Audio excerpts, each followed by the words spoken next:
should Max point, will you be there? Dude, of course. I mean, you're talking to a guy who I pointed at the ground against Max in our last fight. Yeah. All right, Dustin, ahead of UFC 318, your swan song, we're going to get to all of that. But first, I do want to start a little off topic because I can't just do these straight and forward. I got this buddy, Alex, one of my best friends. That man will put hot sauce on just about everything to the point where his girlfriend will make him like a nice three-course Italian meal, and the first thing he does is reach for the Franks. Respect. Have you and your love of hot sauce ever upset or offended anyone because you didn't understand that this might not be the time or place? Never, never. That's crazy talk. Never. There's a, Is that because hot sauce is always uni appropriate? always universal on every meal. I've even had ice cream hot sauce. Would you have it twice? Yeah. Yeah. Man, okay. You know what? I don't know if I quite believe you, but I should. No, I should believe you. You've never led me astray. But at the very least, you know it's good for the business, so I appreciate it. Go pick Right, up right. your bottle of Yeah, yeah. Dustin Poirier's hot sauce. Man, it's crazy to be here. Dustin Poirier's final fight. Oftentimes in a fighter's career, right, while they're focused on the task at hand, it is meant to sort of allow them to take that next step in their career, work towards a championship or whatever it may be.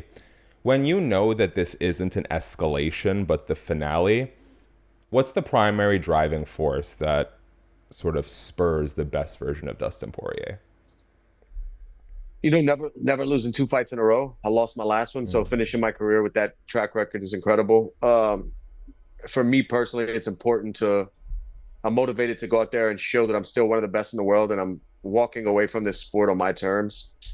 That I'm not getting squeezed out or chewed up and beat up and forced out of this life of fighting. I've just made the decision that I want to focus on my health and my family, and that I've done enough in the sport, and I'm content with my career. That's all driving forces for this. Does this have anything to do with having one last chance to jump that gilly? Always. That's the I'm gonna miss most is giving up position in these fights by jumping the guillotine, man.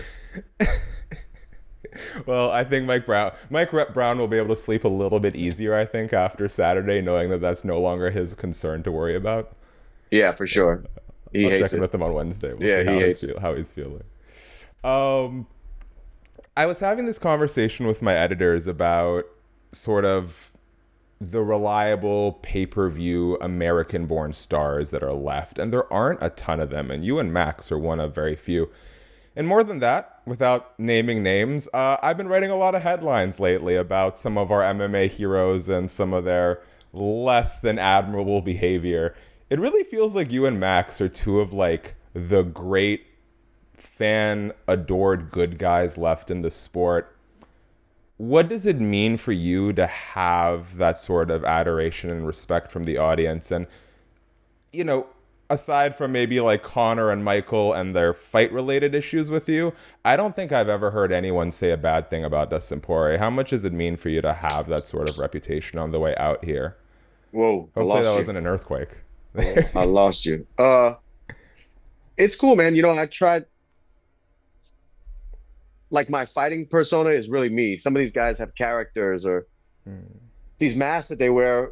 What you get with me is really me. Whether it's fight week or I'm in the grocery store, it's the same thing. And I just try to follow my moral compass and do what I think's right and be a good person. So if people appreciate that, I appreciate them for recognizing that. But in this crazy world, man, it's like, especially nowadays with these new fighters and these personas, it's so easy to Hmm. it's just being yourself. You're an outlier because everybody's so fake. So that's crazy to me to think about. That people say, "Wow, Dustin and Max are like real guys, good guys." I mean, we're just guys. We do. I'm sure he does a bunch of dumb shit. I definitely do a lot of dumb stuff that I regret. But I'm not faking or walking around like in flashy suits and trying to get people's attention. I'm just living my life. Speaking of Max, I saw a headline recently. He's 100% confident that when he points to the ground in the center of the cage, Dustin Poirier will oblige. He will welcome that. I would like to pose the question to you. Should Max point? Will you be there? Dude, of course. I mean, you're talking to a guy who I pointed at the ground against Max in our last fight. Uh, Like, what kind of question is that? That's a stupid question, but I'm glad to get the headline out there. Got to draw some traffic, Dustin Poirier. However, it's tough times in the world of MMA media, so I appreciate you giving me the quote nonetheless. Earlier this year, Mike Bond from MMA Junkie put out a tweet that you sort of replied to, and you wrote "preach." And the tweet was that Mike argued that you should have won the vacant lightweight title after knocking out Conor McGregor in Abu Dhabi, but the UFC wouldn't really acknowledge Khabib's retirement at the time, so we end up with a non-title fight. What do you remember about going into that fight and this weird situation around the lightweight title? And I guess reflecting back on it, do you still feel that that should have been the lightweight title fight? Yeah, I think we were the two best at the time. Khabib wasn't coming back. UFC was still trying to lure him out of retirement. Uh, Maybe they were thinking Conor would win the fight and that could lure him back. Hmm. I'm not sure exactly what, but yeah, I think that should have been for the uncrowned. I mean, for the belt. You know, I'm an Understood. uncrowned champion. I feel, but in true Thug Jitsu fashion, I'm repping the Thug Jitsu flag. And Eve Edwards was the best hundred, the best lightweight in the world when he beat Josh Mhm. Thompson, and he wasn't crowned either. So it's just part of history. At the time, did you push or like at least ask the UFC if they'd consider making that a title fight? No, I never spoke to him about it. All right, fair enough. Well, here we are. I don't think it's going to derail the reputation that Dustin Poirier has. I saw a video you posted on your story of you and Mike and the rest of the team getting your run in. Emotionally, what's this experience been like in the lead up, having this final training camp, being around the team, seeing them sort of pour their dedication into you? I appreciate them. I mean, I've been with the same group of guys who are going to corner me on Saturday for 13 years now. They've been in my corner and we've been traveling all over the world fighting people. Just this week feels a little different. I'm at my house right now. I'm gonna drive to New Orleans tomorrow. It's just a different feeling. It's my Mhm. last fight, so different feelings kind of coming in waves. But it feels like fight week as usual. Just a little different being at home and seeing my family and stuff like that. Do you think the walkout will feel any different? First time in your home state in 10 years, last fight, or are we just so laser focused that? I'm pretty focused. I'm sure it will. Maybe I'm trying this whole training camp, man. This weight cut, this fight week with all this media rounds and all this stuff. I'm trying to just embrace it because this is the last time I'm gonna go through it. And I don't know. It's tough to answer that question. I'll let if you ask me after, I'll let you know. Okay, I appreciate it. I can't imagine there won't be some more popcorn and hot sauce in the diet post fight. How excited are you to throw in a little extra testosterone or tren in the mix? Oh, dude, I might live stream it and see if I can get some money from ads or something. Maybe I should live stream me doing steroids after this fight. Sorry, UFC, but And I gotta know play into the I'm bit as just much kind as I of can.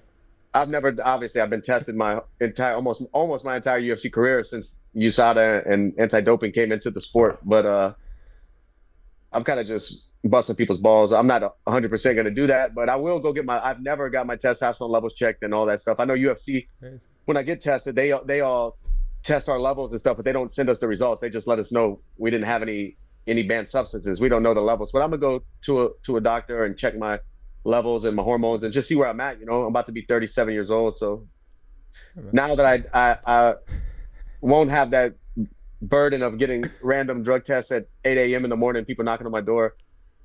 Uh, if my levels are low, maybe I will do it. Yeah, at the very least, you're gonna be able to sleep in now. No interruptions. Yeah, Goodbye. man. Yeah, the worst Okay. one time they came at like 7:30 a.m. on Super Bowl Sunday, bro. And I had like plans to Oh. cook all day and stuff. I was sleeping in. It was just a headache.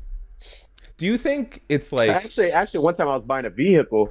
I was at the dealership signing paperwork.